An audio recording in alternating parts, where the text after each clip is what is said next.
Hey hey, bienvenue belle gang de pet lovers pour la deuxième capsule d'une trilogie de 3 pour des conseils ultimes pour vaincre les peurs qui se présentent à toi et oser communiquer de façon télépathique avec ton chat, ton chien, ton oiseau, ton cheval, ton loup, c'est ça long, et pouvoir enfin être connecté encore plus en profondeur avec ton animal. La dernière capsule que tu peux retrouver sur ma chaîne ici ou là ou peu importe, on a parlé de la peur du jugement. Définitivement, beaucoup de gens ont cette peur-là, donc je t'invite à aller la retrouver. Aujourd'hui, on va regarder la peur numéro 2 qui est la peur de ne rien recevoir dans le cadre de la communication télépathique. Et comment ça se manifeste cette peur-là? C'est qu'on pense ou on croit ou on est connecté à une possibilité que, nous, ça se pourra pas, puis que quand on va se connecter à ce magnifique petit loup, on n'aura rien, tu comprends? Puis moi, à chaque fois que ça arrive, parce que je suis honnête avec toi, là, dans le cadre de mon accompagnement, les centaures, il y a certaines personnes, des fois, qui font comme, Hélène, tu sais, moi, j'ai fait tout ton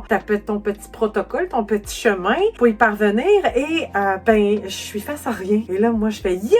Quelle bonne nouvelle! Et là, la personne est comme en quoi c'est une bonne nouvelle parce que je reçois rien? Reste là un peu. Parce que le champ quantique, le fameux point zéro auquel on va se connecter dans le cadre de la communication télépathique, mais c'est pas vrai qu'il y a zéro. C'est pas vrai qu'il y a rien. C'est complètement l'inverse. Donc, quand on reste dans le rien, on se rend compte qu'on est connecté à tout ce dont on a besoin et tout ce dont on a besoin de savoir. Donc, après ça, c'est mon rôle à moi, dans mon accompagnement, d'aller voir la personne, comment elle est programmée, puis comment je vais aller par la bande, amener cette personne-là à s'ouvrir, encore davantage, ou à rester tout simplement dans leur rien. Il y en a qui disent que des fois, on peut avoir accès à une nothing box, ce qui est difficile chez les femmes, mais naturel chez l'homme.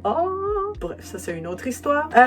On peut aller se connecter à ce rien-là qui est tout. Donc, soit dit en passant, on serait fait de 97,9% de vide. Donc, on est rien à part quoi? Hormis qu'on est des êtres de lumière. On est de la lumière qui spinne tellement vite, qui fait en sorte que on est capable de se voir, mais on est capable de se toucher puis de se faire des beaux câlins. Et c'est quand même assez hallucinant quand on y pense. On se dit, tu sais, moi, je suis juste faite d'atomes. Est-ce que je suis vraiment une individu à part entière ou je suis faite de toutes ces trilliards de cellules-là qui sont à l'intérieur de moi et qui virevolent tellement vite, qui fait en sorte que mon corps est dedans moi, finalement. Donc, la peur de rien recevoir, moi, je la vois toujours très, très, très, très, très, très, très bien parce que je me dis, wow, si ça arrive, parce que ça peut arriver, c'est vraiment à moi d'aller voir comment je peux aider la personne dans son unicité à accueillir ce rien-là qui est le champ quantique, qui est le point zéro, qui est pas une neutralité, c'est pas une neutralité, c'est vraiment une convergence d'informations, d'énergie. Et là, quand on est en contact avec ça, c'est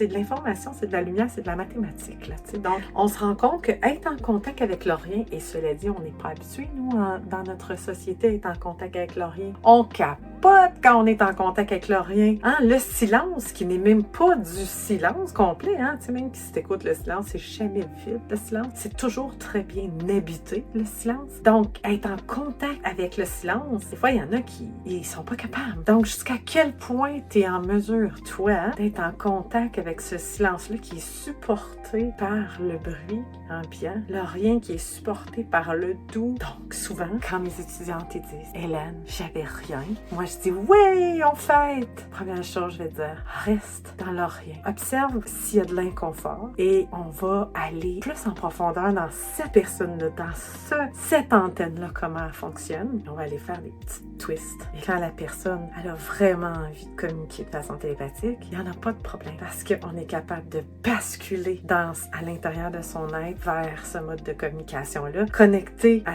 tout, attaché à rien, parce que, encore une fois, quand on communique de façon télépathique, des fois, je dis aux gens, je m'en fous de recevoir rien. Je peux baigner là dans cette énergie-là, puis là, tout d'un coup, l'information émerge. Donc, c'est pareil comme quand on est enfant, où on n'a pas d'attente, on n'est pas attaché attaché à rien. On s'en va découvrir un monde, on s'en va découvrir le rien. Donc, si, exemple, t'es quelqu'un qui a la peur du rien recevoir, je veux juste te sécuriser, puis dire à ton ego et à ton mental que, sais-tu quoi, t'es pas en danger, c'est rien. Au contraire, t'es supporté par tout ce qui existe. Et ça, c'est magnifique. J'en parle un petit peu pour la surmonter, cette peur-là, par des exercices d'observation, d'abandon de soi dans mon e-book, au niveau des différents états de conscience. Donc, tu peux te télécharger ici. C'est 4 étapes essentielles afin d'accéder à la communication télépathique avec ton animal. Ça se lit bien, c'est super facile. Télécharge-le, abonne-toi à la chaîne, viens nous voir dans notre groupe Facebook. On est 4400 personnes jusqu'à présent. Il y a une ouverture de conscience à notre époque qui est extraordinaire. Autant il y a une dualité où il y a des gens qui tirent encore sur leur bout de couverte en disant « Ouais, ça n'existe pas, tu sais, la science et tout. » Les gens se déchirent un petit peu, puis moi je trouve ça tellement beau parce que quand ça déchire, ça laisse place à ce qui doit être vécu. Et les gens qui accèdent à un niveau de conscience propre à eux, avec leur outil qu'ils ont du moment, peuvent à ce moment-là utiliser cette énergie-là, cette polarité-là qu'on dit négative pour en faire une très grande richesse, un terreau fertile pour ton jardin à l'intérieur de toi. Et là, on se rend compte que même leur rien, c'est tout, que leur rien est fantastique et que quand on y rase un petit peu, c'est comme si on baigne dans du compost qui nourrit des plantes qui, elles, à leur tour, va nourrir et qui, elles, à leur tour, va redevenir compost. Oublie pas, t'es un être circulaire, électrique, magnétique. T'es une antenne, tu émets